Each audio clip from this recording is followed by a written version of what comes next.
Pues probablemente sin Perry, sin su profesor del que hablaba en el coloquio, su vida hubiese sido diferente.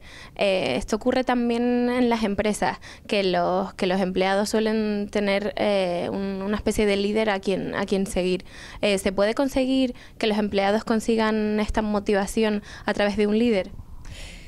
I definitely think when it comes to motivating employees, it's very similar. It's like one thing we noticed about my teacher Perry, and I think about any great leader, is they lead by example.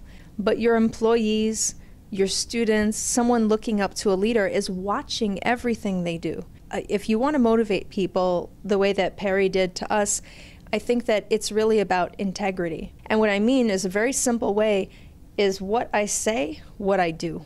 So I believe that's what worked about Perry, and I believe that also works in companies. ¿Se puede sacar lo mejor de las personas con amor? ¿Esto es posible en un contexto tan competitivo como el que estamos viviendo hoy en día? When you say love, what I hear is whether or not in a work situation a company is set up where everybody's best interest is taken into consideration. I think people know when they come to work and they're being exploited. In a lot of companies, what we see now, especially in the States, is all the money goes to the top. Mm-hmm. And then the people at the lower, at the bottom, they feel maybe exploited because they make such a small wage. And the success of the company is not a win and a success for them. It's only a success for people at the top. So I don't know if I would say love necessarily, but I think that you can design a workplace that has everybody's interests at heart. And people will know the difference. So if you really want to motivate people in a working environment, you have to give them something to believe in, and I think something where they know that the success of your company is also going to be a success for them. It has to be a win-win for everybody. En su conferencia también habla de la automotivación. ¿Cuál es su mensaje para que cada persona consiga automotivarse a sí misma? When I ended up homeless and I had nothing, I would laugh and realize how silly all of that was, that it didn't really matter. Work with what you do have.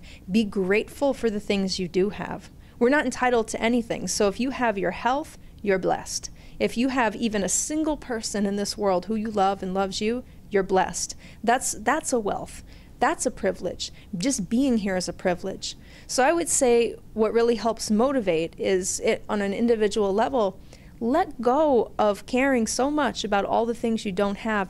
Be grateful for the things you do have. Have that be enough and start from there. Su conferencia también habla de la importancia del valor de la calidad humana. ¿Cuál sería su consejo para los líderes?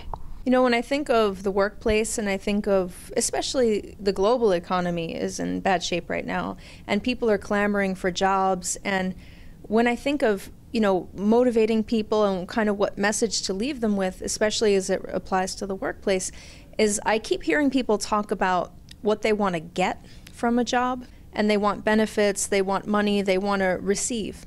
And what I would say is giving and taking are very different things.